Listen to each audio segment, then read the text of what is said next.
산장으로 향하는 길, 창밖의 풍경은 그때와 크게 다르지 않았다. 유보나는 조수석 창에 기대어 지나가는 나무들을 바라보았다. 운전대를 잡은 태성이 슬쩍 그녀를 살피며 물었다. 기억나? 그때도 딱 이맘때였는데. 어떻게 잊겠어? 산장 문을 열자 낡은 나무 냄새가 훅 끼쳐왔다. 그날의 공기가 고스란히 남아있는 듯 했다. 벽난로 앞에 나란히 앉은 두 사람은 오래도록 말없이 불꽃을 바라보았다. 먼저 입을 연 것은 유보나였다. 그때 병원 옥상에서 당신이 나한테 손 내밀지 않았으면 나 진짜 그날 끝냈을지도 몰라.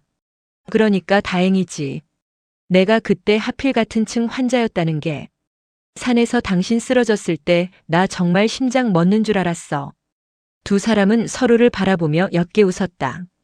그 시절의 상처가 지금은 두 사람을 이어주는 가장 단단한 끈이 되어 있었다. 상처였는데 축복이었어.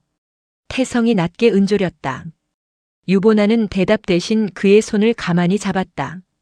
그러나 그녀의 손끝에서 전해지는 미세한 떨림을 태성은 알아채지 못했다. 밤이 깊어지자 유보나는 벽난로의 불씨를 바라보며 조용히 입을 열었다. 태성아. 응? 굿바이 태성. 태성의 얼굴에서 웃음기가 순식간에 사라졌다. 뭐라고?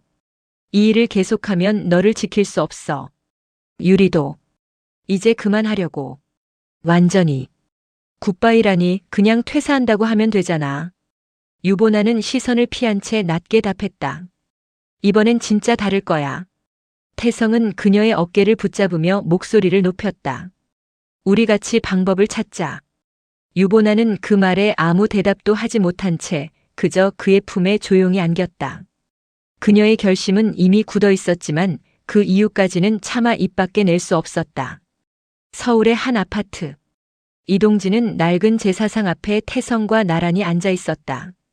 향 연기가 가늘게 피어오르는 가운데 그는 오랫동안 눌러왔던 이야기를 처음으로 꺼냈다. 태성아, 나 사실 너처럼 기자가 되고 싶었어. 학교 다닐 때. 알아. 너 그때 글도 잘 썼잖아. 근데 그 사건 이후로 나는 펜 대신 총을 들기로 했어. 이동진의 목소리가 낮게 떨렸다. 그는 오래전 자신의 가족을 파멸로 몰아넣었던 사건, 그리고 그 중심에 있던 한 남자에 대해 담담히 털어놓았다. 그날 이후 그는 법이 심판하지 못하는 것들에 분노했고 동시에 사적 제재를 결코 용납할 수 없는 사람이 되었다. 그런데 오늘 낮에 연락이 왔어. 그 사람 출소했대. 태성의 눈이 커졌다. 벌써? 모범수라나 뭐라나? 이동진의 주먹이 제사상 위에서 조용히 떨렸다. 오랫동안 눌러왔던 감정이 한꺼번에 터져 나오려는 듯 그의 눈시울이 붉어졌다.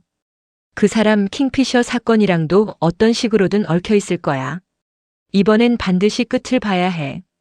태성은 친구의 어깨를 말없이 붙잡았다. 두 남자의 밤은 서로 다른 이유로 무겁게 깊어가고 있었다. 다음 날 유보나는 두루미전자 사무실 문을 다시 열었다. 팀원들의 시선이 일제히 그녀에게 쏠렸다. 김봉팔이 반색하며 다가왔다. 부장님? 마음 바뀌신 거예요? 사표 철회할게요. 사무실 안에 안도의 웃음이 퍼졌다. 오현남, 아니 오승아만이 팔짱을 낀 채 그녀를 가만히 응시했다. 그 시선 속엔 여전히 풀리지 않는 의문이 담겨 있었다. 그날 밤 자택으로 돌아온 유보나는 아무도 없는 방에서 조용히 총기 가방을 열었다. 그녀의 눈빛은 사무실에서 보였던 것과는 완전히 다른 차갑게 가라앉은 결의로 물들어 있었다. 이번이 진짜 마지막이야 태성아. 소총의 부품이 조립되는 금소금이 어둠 속에서 나지막이 울려 퍼졌다. 굿바이라는 말의 무게는 시간이 지날수록 태성의 마음을 더 깊이 짓눌렀다. 그는 유보나의 결심을 받아들이는 대신 오히려 더 집요하게 킹피셔 사건을 파고들기 시작했다. 이동진에게서 출소자에 대한 정보를 전해들은 그는 그 이름이 과거 킹피셔 관련 자료 어딘가에서 스쳤던 이름이라는 사실을 떠올렸다. 취재 수첩을 뒤적이던 그의 손끝이 다시 한번 두루미전자라는 글자 위에 멈췄다. 이 회사 이번 사건이랑도 관련 있는 건가? 그는 위험을 감지하면서도 발걸음을 멈추지 않았다. 진실에 가까워질수록 그는 자신이 점점 더 위태로운 영역으로 걸어 들어가고 있다는 사실을 알지 못했다. 같은 시각 유보나는 마지막 임무를 준비하고 있었다. 타깃은 이동진의 인생을 뒤흔들었던 바로 그 출소자였다. 그가 킹피셔와 관련된 무언가를 쥐고 있다는 첩보가 확인된 상태였다. 그녀는 팀원들에게 이번이 마지막이라는 것을 알리지 않은 채 홀로 작전을 준비했다. 조준경 너머로 목표물의 위치를 확인하려는 순간 예기치 못한 소식이 날아들었다. 출소자가 먼저 움직였다는 것이었다. 그는 유보나의 정체를 이미 알아챈 채 태성을 인질로 붙잡아둔 상황이었다. 유보나가 현장에 도착했을 때 낡은 창고 안에는 의자에 묶인 태성이 있었다. 그의 얼굴엔 이미 상처가 나 있었다. 출소자는 여유로운 미소를 지으며 그녀를 향해 소리쳤다. 킹피셔의 정체를 공개해. 그러지 않으면 내 남편은 여기서 끝이야.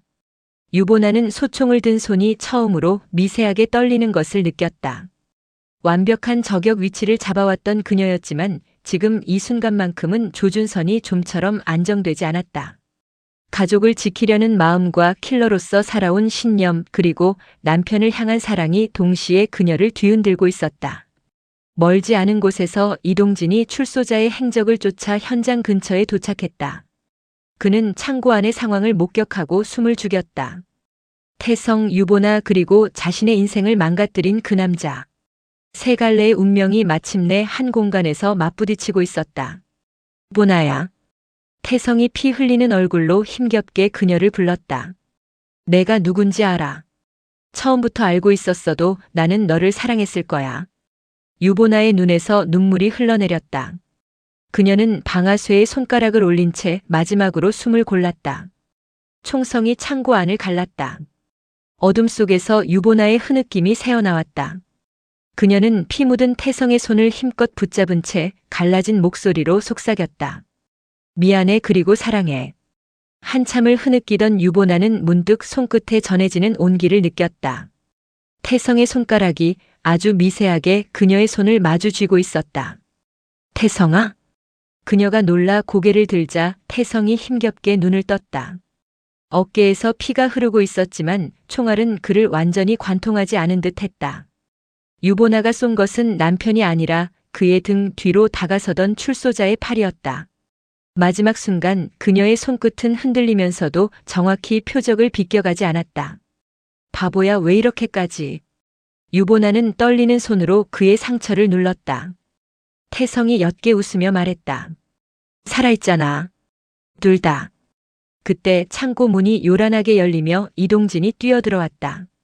그의 시선이 바닥에 쓰러진 출소자와 서로를 붙잡은 채 앉아있는 두 사람 사이를 빠르게 오갔다. 오랜 세월 쫓아온 사건의 결말이 예상치 못한 얼굴로 그의 눈앞에 펼쳐지고 있었다. 킹피셔가 당신이었어. 이동진의 목소리는 낮았지만 흔들림이 없었다. 유보나는 태성을 부축한 채 천천히 몸을 일으켰다. 도망칠 곳도 변명할 말도 남아있지 않았다. 경위님. 움직이지 마. 당신 지금부터 내가 하는 말 잘 들어. 이동진은 총을 겨눈 채 한 걸음 다가섰다. 그러나 그의 시선은 이내 바닥에 쓰러진 출소자에게로 옮겨갔다. 오랫동안 자신의 삶을 짓눌러온 그 이름, 그 얼굴이 지금 자신의 발밑에 널브러져 있었다. 이 사람이 당신이 쫓던 사람 맞아요. 그 사람이 먼저 태성이를 인질로 잡았어요. 유보나의 목소리는 침착했다. 이동진은 오랫동안 말을 잇지 못한 채 자신의 총구와 두 사람 사이를 번갈아 바라보았다. 법과 신념, 우정과 진실 사이에서 그의 마음이 격렬하게 흔들리고 있었다. 멀리서 사이렌 소리가 점점 가까워지고 있었다. 이동진은 결국 총구를 천천히 내렸다. 구급차 불렀다. 일단 태성이부터 살리자. 그의 목소리에는 형사로서의 확신 대신 오랜 친구를 향한 걱정이 먼저 앞서 있었다.